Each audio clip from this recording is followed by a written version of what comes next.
What's going on, guys? G2 here. Welcome back to the bench, and we have a review today on something that I got that just looked really interesting. I couldn't pass it up.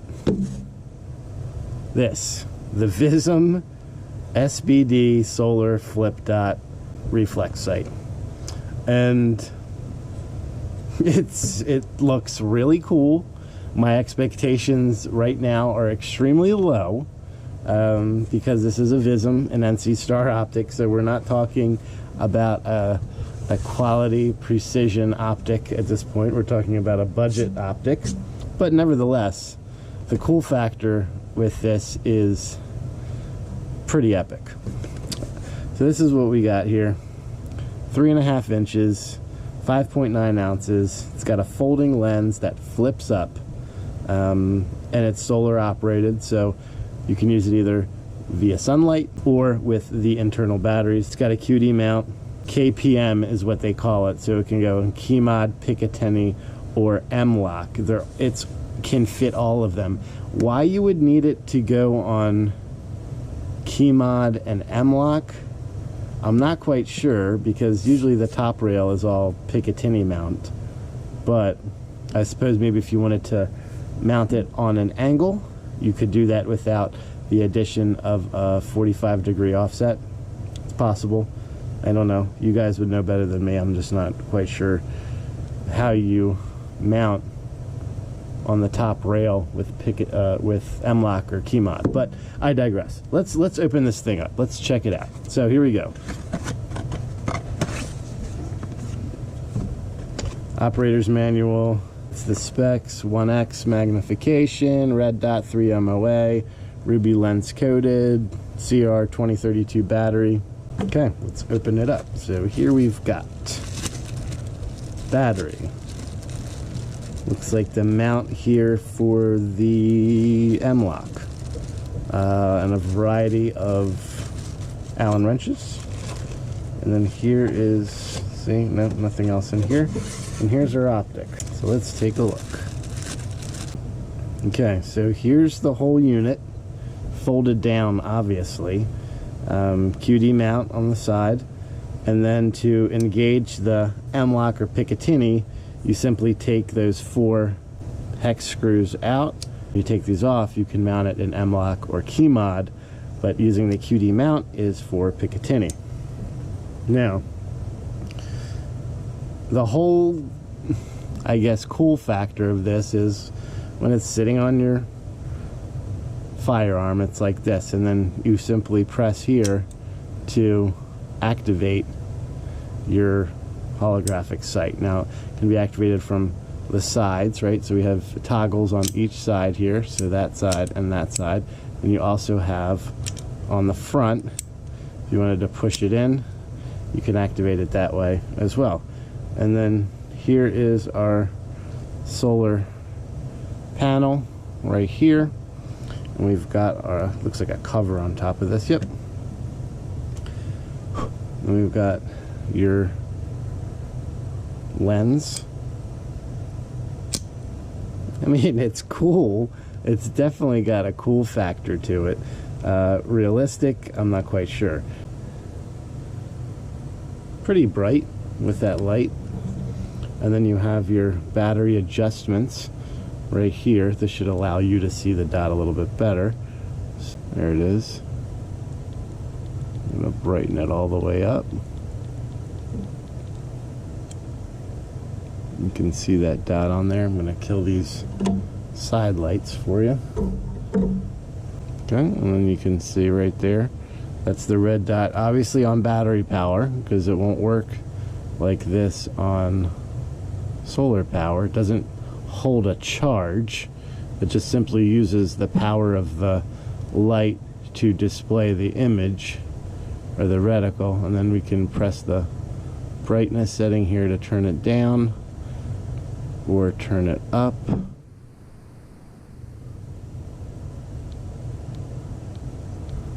You can see pretty bright, not bad. Okay, first impressions, well, I guess second impressions on this is the paint job's crap, right? So we've got, this is right out of the box, and we've got marking here on the anodizing. It's probably not even anodized, it's probably just painted. Let's see. Yeah, it's just the painted surface. So, cheap paint. The housing around here, the lens is metal. Everything else around feels like an aluminum. The solar panel, I don't know if you can see this, but there's one cockeyed. It's not in there straight. We've got, that's just grease. But you can see here on the hinges, there's like deformations, and I don't know what these plastic coating pieces are, probably to cover up screws or whatnot, but it's like they just used some kind of Plastidip on here, because it's like not on there right. It's smeared off. Pretty cheap.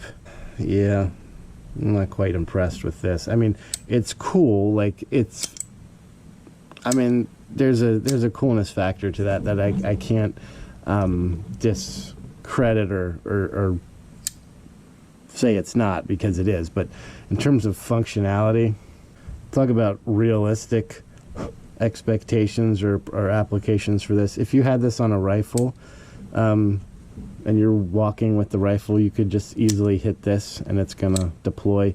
You could, as the rifle's, you know, kind of snagging up against your body, you can hit this and inadvertently deploy.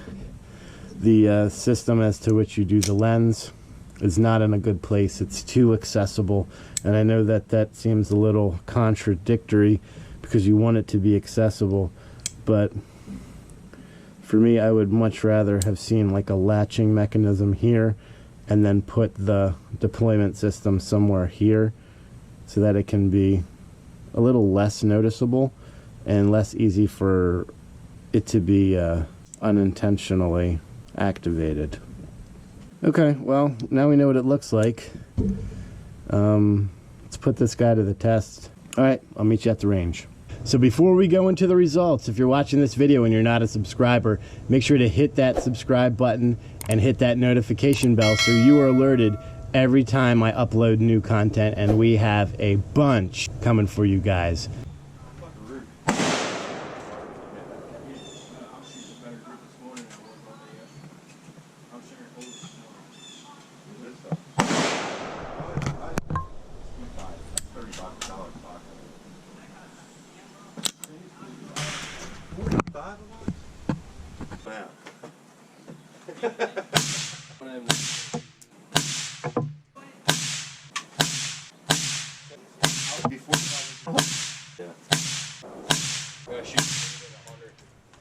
So welcome back to the bench, and we are going to conclude the review on the VISM here. And guys, I got to tell you, not impressed.